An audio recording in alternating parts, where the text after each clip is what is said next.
In this video, we're going to conquer one of the greatest fears in the entire world when it comes to DIY boating. And that's this little guy right here, the switch panel. I'm going to show you how to make switch panel wiring super simple so that you can feel confident to tackle this job on your own. 100% money back guaranteed. Lucky for me, this video is free.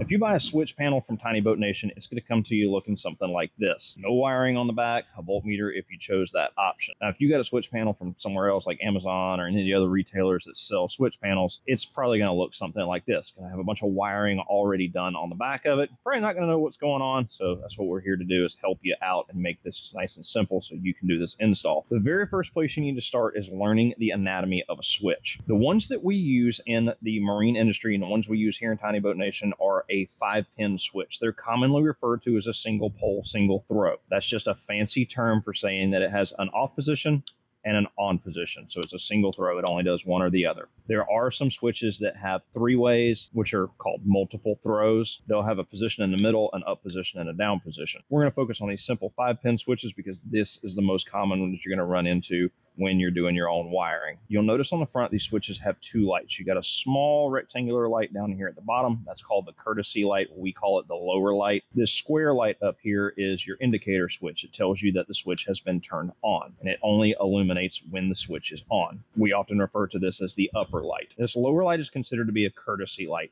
Anytime that the power is on in your boat, and there's power going to this switch, it will light up or illuminate so that you can see where this switch is in the dark. You can wire this with the courtesy light working, or you can not use it. It is completely up to you. I'm going to show you both ways in this video. Generally, when we mount switches in a switch panel, we have the indicator light or the upper light facing up. Just kind of industry standard. If you want to flip it around and do them upside down like that, it's perfectly fine. That is your choice. It's not going to hurt anything at all. Now, flipping around here to the back side of the switch, you'll notice that it has 5 pins. Now, if you look very closely on the back of this switch, there is a number imprinted underneath each one of these pins to let you know which one is which. This pin up here is pin number 8. The one right next to it is pin number 7. This one in the middle is pin number 2. This one down here on the bottom is pin number 3. And this one over here is pin number 6. If you're wondering why they're not labeled 1 through 5, it's because in the marine industry, when they make switches, they use the exact same switch case or the switch body itself, and they make multiple versions of these switches with more and more pins. Another common one is a 7 pin, and then there's also an 8. And those pins would normally be right here where these blank spots are, and they would be the missing numbers that we don't have on this particular switch. Now, here is your wiring diagram. If you want to take a second and screenshot this, you are more than welcome to do so. This can also be found on our website, and we include this with all of the switch panels that we sell here at Tiny Boat Nation. So starting up here with the top, pin number 8 and pin number 7. These are both of your ground pins. Right here, pin number 8, this is the ground or the negative for this large light up here. Pin number 7 over here is your negative or ground for your lower light or your courtesy light. Right here in the middle, pin number 2 is for your main power coming from your fuse block. Or if you like to run inline fuses, they would come from your main power line going from your battery through an inline fuse and into this pin right here. This is what actually powers the entire switch. Just below it, pin number 3 is going to be the power going out to your accessory that you're trying to power. So let's just say you're wiring up a bilge pump. The positive wire or the hot wire from your bilge pump is going to go right here on pin number 3. Down here in the bottom, pin number 6, this is going to be the power that goes to this lower light right here. So if you choose to run the courtesy light, that lower light, you would need to connect power right here. If you don't want to use the courtesy light, you won't connect anything to that pin at all. And if you got your switch panel from us, it's going to come with all of these bags of jumper wires, and you're going to take them out and you're going to be looking at them going, what in the world do I do with this and how does this work? So these are the wires that you're going to get in the kit. You'll have a red wire that has a jumper on it like this, with 2 female spade connectors on this end and then a male spade connector on this end. You're going to get the exact same thing except for black for your negative, and then you're going to have one that's red with a female on one end and male on the other end. You do not have to use these if you don't want to. I'm going to show you how to make your own wiring harness for this, but if you do want to use this, here's how you do it. You're going to take the 2 female negative ends like this, and you're going to plug them into both of the top pins. That's pin number 7 and pin number 8 right there. Then you're going to take another female female spade connector, and you're going to crimp on a black wire to run back to your fuse block. So here's just an example fuse block that we use in a lot of our builds. They make them in a bunch of different sizes. This is a 6-pin fuse block, and all of your negatives are up here on top. This is going to ground everything back to the battery post, because you're going to have a wire running from here to the negative of your battery post. This is just acting as a distribution block so that you can run each individual switch to its own ground. What you never want to do in electrical wiring, especially on boats, is take a whole bunch of wires and bunch them up together and try to crimp them. And trying to get a bunch of wires connected all together and put into a butt connector can a lot of times not be a great connection and lead to problems down the road. So we like to eliminate those problems from the get-go at initial install by connecting no more than 2 or 3 wires at a time and running each one of them to their own lug on the fuse block. Then you're going to take this red jumper and you're going to plug it into this middle one right here, which is pin number 2. And if you want the courtesy light to work, then you would jump it over to this one right here, which is pin number 6 down at the bottom.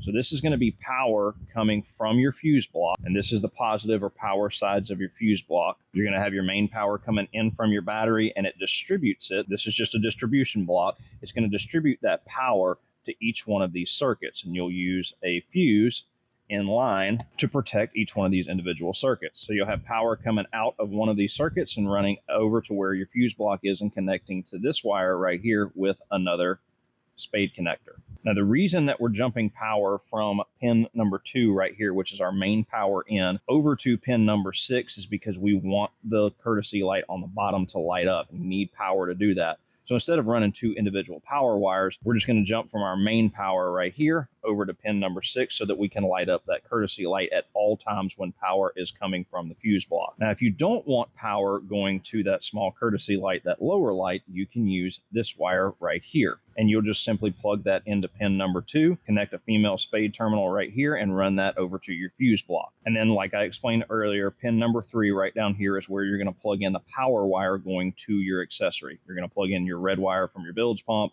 or sometimes the bilge pump wires are brown. You would plug that in right there. If you're doing lighting, your positive wire from your light will go right there on pin number 3. Wiring with this method and these jumper wires is not bad. You can totally do this if you want. You just got to have some of those spade connectors so that you can plug this in. Some people like this. I'm going to show you a different way to do it that essentially does the exact same thing, and that is making your own wiring harness. And the only difference is, instead of having all these extra wires with extra connectors, you're just going to make it yourself using these female spade connectors, and the female spade connectors will just attach straight to the switch itself instead of having an extra one right here. I'm just going to go ahead and tell you there is no wrong way to do this. If you want to do it with jumper wires, you can, or if you want to wire it up yourself like I'm going to show you, that's perfectly fine too. Now, one caution with these wires that come in these kits, the ones that we have from Nylite are marine grade tin copper wire. If you got it from somewhere else, like Amazon or whatever, you want to strip back a little bit of that wire and check it and make sure that it is tinned copper. Tin copper is the only kind of wire that should be used in a boat build. If you strip back some of your wire from your kit, from wherever you got it from, and you see plain copper, throw that away and get you some marine grade tin copper wire to use for your wiring harness. Now, since I've already got tin copper marine grade wire, I'm just going to pull this little insulation back, and I'm going to cut each one of these wire ends off, and then I'm going to strip back a little bit of each end.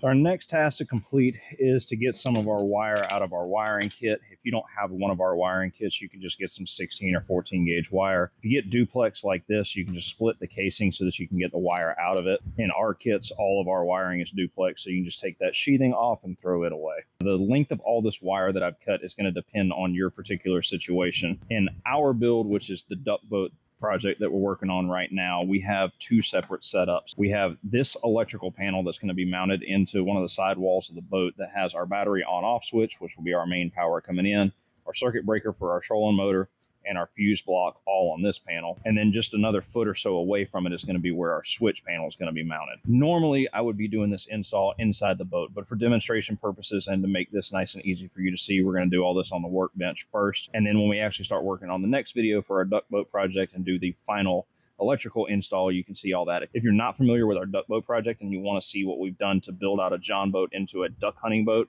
I'll leave a link to the playlist where you can check out every single step along the way. We've done a separate video on everything we've done on this particular boat, all the way from a bare hull, framing, flooring, decking, and now electrical. For this particular install, I have a total of 6 red wires that I've pulled out of the sheeting, and I got 1 black wire, and I've made them about 4 foot long because that's the distance that's going to go between our fuse block and the switch panel. And then we have all of our wires that we cut from our little jumper cables that came with the switch panel.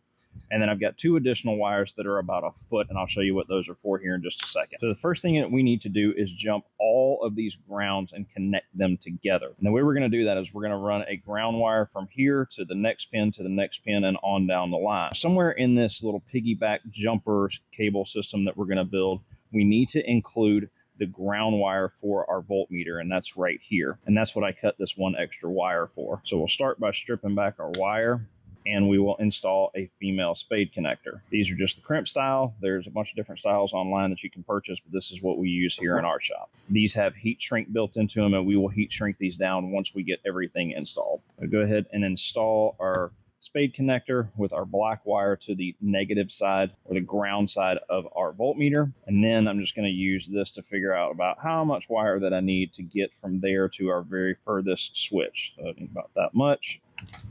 Strip that back. Now what I'm going to need to do is take one of our small black jumper wires that we had from the kit, and we're going to twist these 2 together on one end. And then I'm going to install one of our spade connectors right over the top of it, just like this, and then give that a crimp.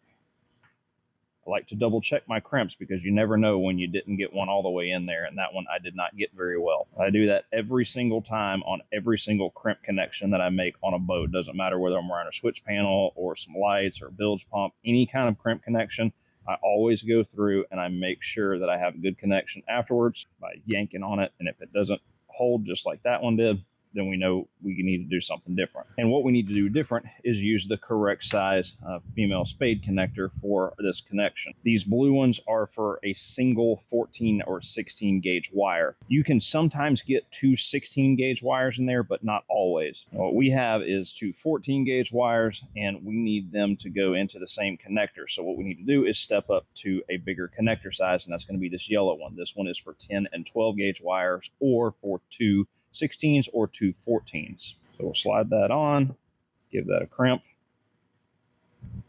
and we'll check our connection. That is not coming out because we now have the right size connector. So now we've started our jumpers to make our wiring harness. The next thing I need to do is repeat the exact same process over and over and over again with more of these small pieces of black wire. I'll put 2 of them next to each other just like this. Slide on our female spade connector.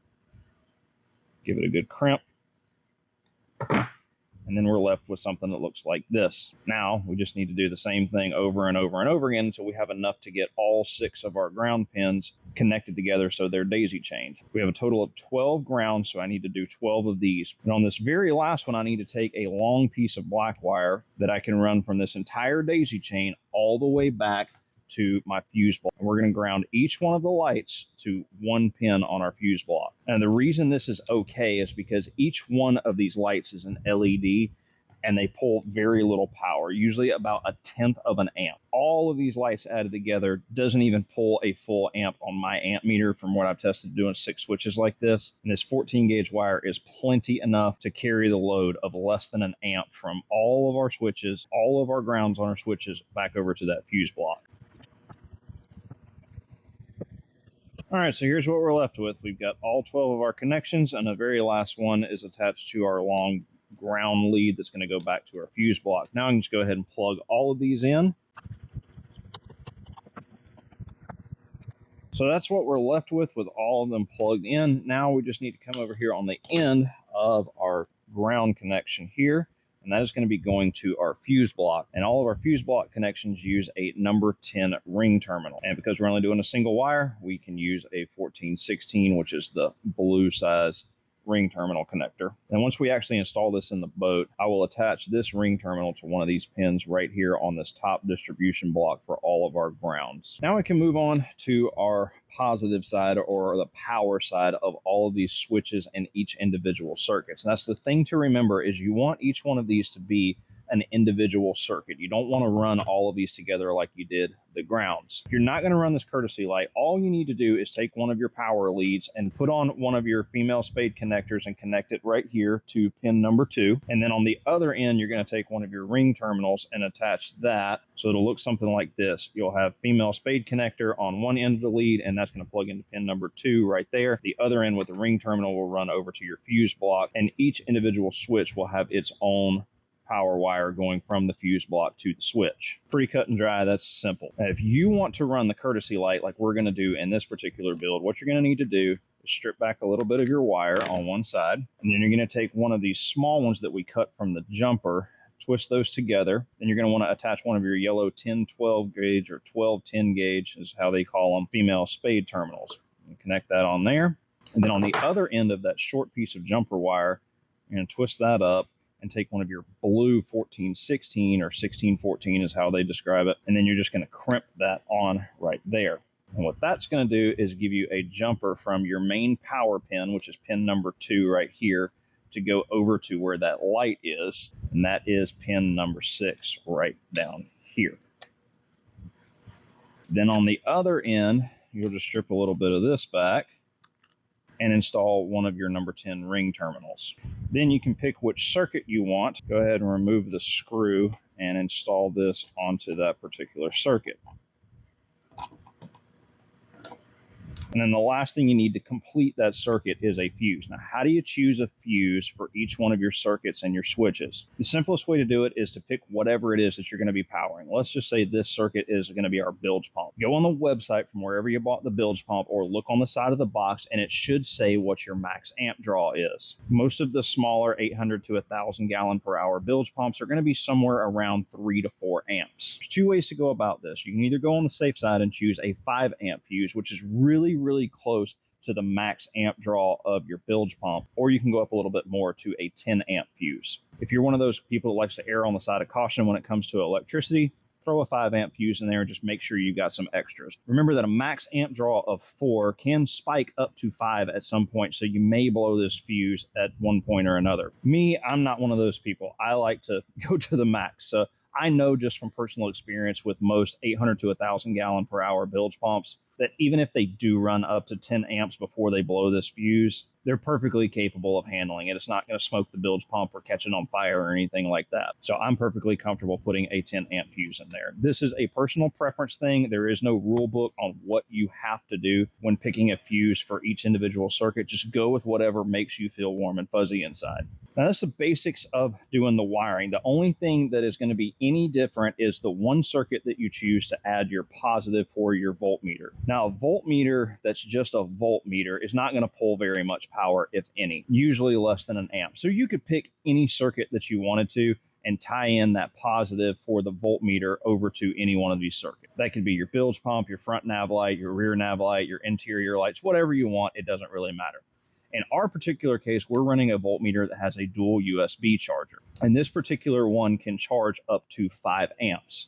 So I need to take that into consideration when I'm picking which circuit that I want to run this on. Now, this is just me and my personal opinion, but what I normally do is I run the voltmeter in conjunction with whichever circuit is going to be my front navigation light if it is an LED. The reason that I do that is because the LED navigation lights pull very little power. Most of the time they're going to be in the less than 2 amp range. Just in my personal experience with LED nav lights, usually they're like 1 to 1.5 amps. And I don't use the front navigation light very often, so it's not going to always be pulling the front navigation light amp load plus the amp load of the voltmeter when it's doing the charging of like your cell phone or a camera or anything like that. So that's just my personal opinion. The safest one to do is on the front nav light if it's an LED. If it's an incandescent or a regular standard filament style light bulb, I'd probably pick a different circuit with something that has LEDs on it, because LEDs just in general pull less power.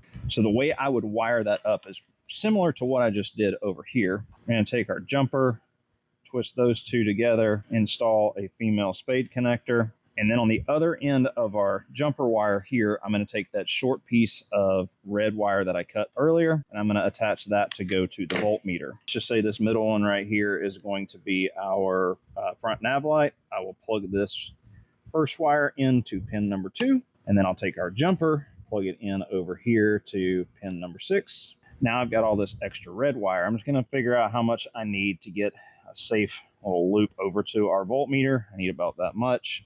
Strip a little bit of wire back, twist it, and then I'll install a blue spade connector on there. And then I'll jump from this number 6 pin over to our voltmeter, and now our voltmeter will be completely wired up and ready to power the charger that's built into the voltmeter. Then we've got our other end. We're going to do the exact same thing we did before. We're going to install a number 10 ring terminal, crimp that into place. We'll pick which circuit we want this to go on, pick an appropriate size fuse, and that's all there is to it. I'm going to move this out of the way for right now to give you one last little tip, something that I've found over the years to make this wiring disaster a little bit more organized and easier to follow.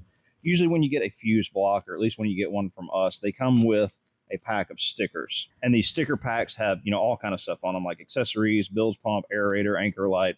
And you'll use these stickers to put on the front of your fuse block right here so that you can label each circuit and you know what they are. That way, if you ever blow a fuse, you can just pull this off and look at it and you can tell which circuit is which. Now, when you buy a switch panel from us, you're going to get a pack of stickers for that as well. Most of your commercially available switch panels that you buy on Amazon, eBay, places like that, they're going to come with some form of stickers for the switches themselves. The ones that we have from Nylite are glow in the dark, and they have some with symbols on them and some with writing. What I like to do is go one switch at a time, one circuit at a time, and label everything. And here's how I would do it. I'm going to pretend this is going to be my bilge pump circuit. I'm going to peel off this bilge pump sticker, and I'm going to apply it right there in the middle of my switch.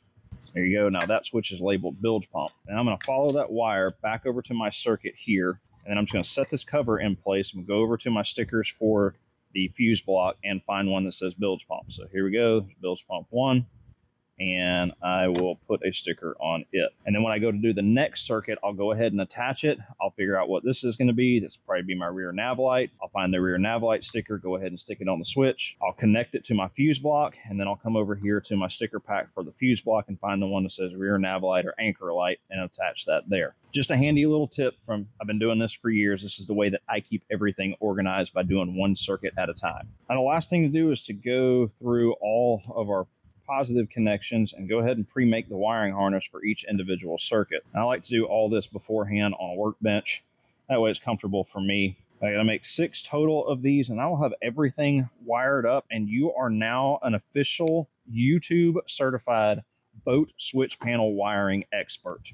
That is everything that you need to know. Now, you have spent enough time staring at my hands and this workbench. It's time for you to go ye therefore with all this knowledge that you now have and go do your own wiring. But if you're not doing anything next Thursday, you should come back and check out the next video in our duck boat series, where I'm actually going to be installing all the rest of our wiring, our lighting, bilge pumps, all the fun stuff that makes sparkies into our duck boat project. And you're not going to want to miss that. So make sure you hit that subscribe button and stay tuned on Tiny Boat Nation to see our upcoming projects, not just the duck boat project. We've got lots of projects going on and more in the works. And in our project videos, we don't hide anything. We like to show you step by step the easiest way to modify your boat. We try to explain and detail all of our DIY projects in an easy to understand manner, so that no matter whether you bought something from us, like this switch panel or wiring kit, or whether you bought it from somewhere else, we want to give you the knowledge to be able to do this at home, in your garage, and build the boat of your dreams.